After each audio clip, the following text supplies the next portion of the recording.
வணக்கம் நண்பர்களே. Aditi agro forms YouTube சேனலுக்கு உங்களை அன்புடன் வரவேற்கிறேன். இன்றைக்கி நம்ம எதை பற்றி பார்க்க போகிறோம்னாங்க,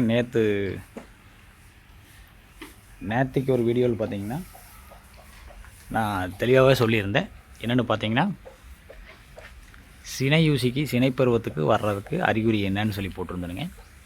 சினை பருவத்துக்கு வர்றதுக்கு அறிகுறி பார்த்திங்கன்னா, நீங்கள் வலும் படிச்சிருக்கோமுங்க. ஒவ்வொரு மாடுகள் வந்து சம்மந்தமே இல்லாமல் கத்துங்க.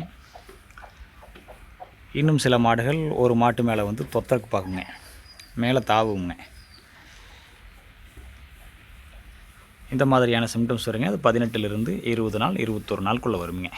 ஒவ்வொரு மாதம் கரெக்டாக 18 20 நாளுக்குள்ளே சினை பருவத்துக்கு வருங்க. இப்போ சினை பருவத்துக்கு நாம் வந்ததுக்கப்புறம் நான் ஊசி போகிறதுல நாம் நிறைய பேர் நிறையா தவறுகள் பண்ணுறோமுங்க. எப்படின்னு கேட்டிங்கன்னா,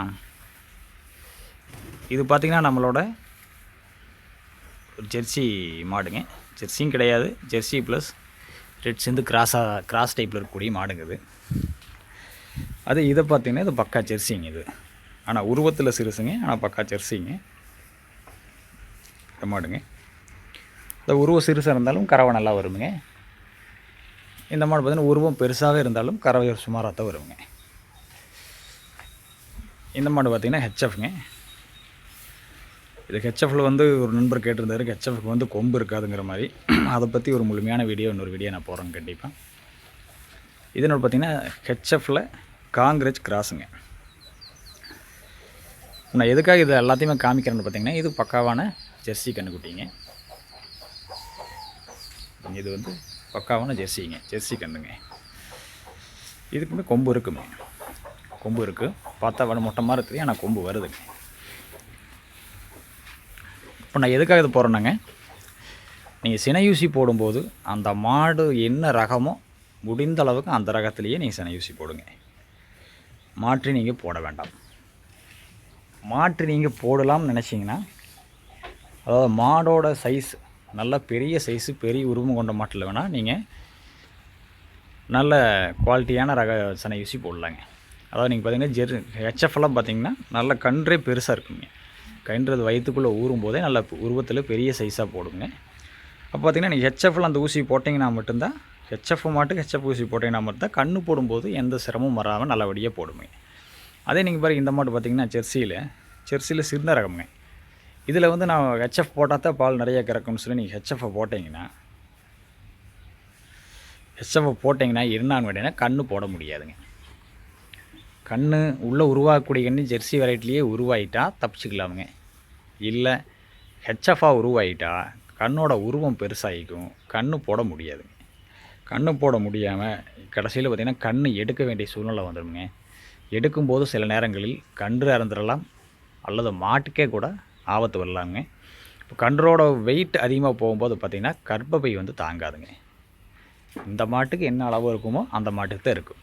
அதில் வந்து நீங்கள் 15 கிலோ தாங்கக்கூடிய கர்ப்பப்பை 25 கிலோ போட்டிங்கன்னா இப்படி இருக்கும். அப்போ வந்துங்கன்னா கர்ப்பப்பை வெளியே தள்ளுறக்கு பார்க்குங்க. கர்ப்பப்பை டேமேஜ் ஆகும். அடுத்து இது பார்த்திங்கன்னா செனை பிடிக்காது, அது ஏகப்பட்ட கம்ப்ளைண்ட் வருங்க. ஆக நீங்கள் முடிஞ்ச அளவு மாட்டோட உருவத்தை பொறுத்து நீங்கள் ஊசி போட்டு பழகிக்கிங்க. மாட்டோட உருவம் பார்த்திங்கன்னா ஜெர்சியே போடுங்க. முடிஞ்ச அளவு ஹெச்எஃப்பே போடுங்க. நீங்கள் ஹெச்எஃப்பில் வேணால் ஜெர்சி அல்லது ஹெச்எஃப் மாடு சைஸ் பெருசாக நீங்கள் காங்கிரேஜ் சாஹிவால் எதை வேணாலும் நீங்கள் டெஸ்ட் பண்ணி பார்க்கலாம். ஏன்னா ஹெச்எஃப்னால் வந்து உருவம் பெருசாக்கிறனால பார்த்திங்கன்னா அது கன்று ஈஸியாக போட்டுருங்க. இப்போ பார்த்திங்கன்னா இது என்னோட மாடுங்க. இது வந்து காங்கிரேஜ் கிராஸுங்க. ஹெச்எஃப்பில் போடப்பட்ட காங்கிரேஜ் ஊசிங்க. இது என்ன வெரைட்டின்னு பாருங்கள். தலையோட அமைப்பு பாருங்கள் எவ்வளோ பெருசு. இந்த மாடு எப்படி ஜெர்சியில் போட்டிங்கன்னா கன்று போடுங்க. கன்று போட முடியாது, மாடு அவ்வளோதானுங்க. இது ஹெச்எஃப்பில் போட்டால் இருக்காங்க. இது கன்று ஈனாக போகுது, ஈண்டக்கூடிய பக்குவத்துக்கு வந்துடுச்சுங்க. ஆனால் இது என்னென்னா சினைக்கு வர்றதுக்கு ரொம்ப லேட்டுங்க. கிட்டத்தட்ட 2.25 வருஷம் ஆச்சுங்க. அப்புறம் தான் சினைக்கே வந்தது. இப்போ பார்த்திங்கன்னா 3.5 வருடம் ஆகுதுங்க. இப்போ கன்று போடுறது தயாராகிருக்கு. இப்போ நீங்கள் ஹெச்எஃப் வெரைட்டியில் நீங்கள் நல்ல ரகமாக போடலாங்க. நல்ல ரகமாக போடும்போது அது நல்லபடியாக கன்றுடுங்க. அதே நீங்கள் ஜெர்சிலேயோ இல்லை ரெட் சிந்திலேயோ இந்த மாதிரி சிறிய ரக மாட்டுகளில் வந்து நீங்கள் ஹெச்எஃப் போட்டால் தான் பால் அதிகமாக கிடக்கு, ஹெச்எஃப் கன்றுக்குட்டி எடுக்கணும்னு சொல்லி ஹெச்எஃப் ரக ஊசிகளை போட்டுட்டிங்கன்னா, ஹெச்எஃப் மற்றபடிக்கு வடநாட்டு மாடுகள் அந்த நாட்டு கிராஸ் மாடுகளெல்லாம் போட்டுட்டிங்கன்னா கன்று போட முடியாதுங்க. கன்று போட முடியாமல் கன்று எடுக்க வேண்டிய சூழ்நிலை வந்துடுங்க. திருப்பி பார்த்திங்கன்னா ஒன்றா கன்று இறந்துடும், இல்லை மாட்டுக்கே ஏதாவது ப்ராப்ளம் வந்துடும், இல்லைன்னா கர்ப்பப்பை வீக் ஆகிடுங்க. ஆகையால் நீங்கள் இந்த வீடியோ பார்க்கக்கூடிய நண்பர்கள் நிறையா பேர் நீங்கள் வேணால் யோசிச்சு பாருங்கள். கண்டிப்பாக இந்த தவறுகளை நீங்கள் பண்ணியிருப்பீங்க. பண்ணினதுனால மாடுகள் வந்து கன்றிட முடியாமல் ரொம்ப சிரமப்பட்டுருக்குங்க. ஆகையால் நீங்கள் ஊசி போடும்போது கவனமாக இருக்கணுங்க. சினை ஊசி போடும்போது அந்த மாடு என்ன வெரைட்டியோ, நீங்கள் என்ன ரகம் மாடு வச்சுருக்கீங்களோ முடிஞ்சளவு அந்த ரகமாக போடுங்க. நீங்கள் ரகத்தில் வந்து உருவத்தில் பெரிய சைஸாக ஹெச்எஃப் ரகம் மாட்டை பெரிய ரகமாக வச்சுருந்தீங்கன்னா அதில் வேணால் நீங்கள் மாற்று ஊசி போட்டு பார்க்கலாங்க. மாற்று ஊசி போட்டு பார்க்கலாம், நல்லபடியாக அதை கன்று எடுக்குங்க. சிறிய ரக மாட்டுகளில் வந்து எந்த காரணத்தை கொண்டு மாற்றி இதெல்லாம் பார்த்திங்கன்னா நான் சின்ன மாடுங்க. இதில் வந்து ஹெச்எஃப் போடுறதோ இல்லை பெரிய ரகம் போடாலும் போட முடியும். என்ன கன்று சிறுசாக தான் அந்த ஊசி தான் போடுவேங்க. ஜெர்சி போட்டுக்கலாங்க. ஜெர்சி பெரும்பாலும் பெரிய மாடாக உருவமாக வராதுங்க, அளவான உருவமாக தான் வரும். ஜெர்சி போட்டுக்கலாங்க. நன்றி நண்பர்களே. இதுபோல் பல நல்ல தகவலை வந்து என்னோடய அனுபவ ரீதியான தகவலை உங்கள் கூட பகிர்ந்துகிட்டே இருக்கிறேன். என்கிட்ட நானும் மாட்டுப்பண்ணைகளை வச்சு ரன் பண்ணணும் தான் பண்ணும்போது பல சவால்களை சந்தித்து வந்தேனுங்க. ஆகையால் எனக்கு தெரிந்த தகவல்கள் நான் என்னோடய பண்ணையில் நான் பயன்படுத்திக்கக்கூடிய தகவல்கள் எல்லாமே உங்கள் கூட நான் பகிர்ந்துக்கிறேன். உங்களோட தகவல்களையும் நீங்கள் எங்கூட பகிர்ந்துக்கலாங்க.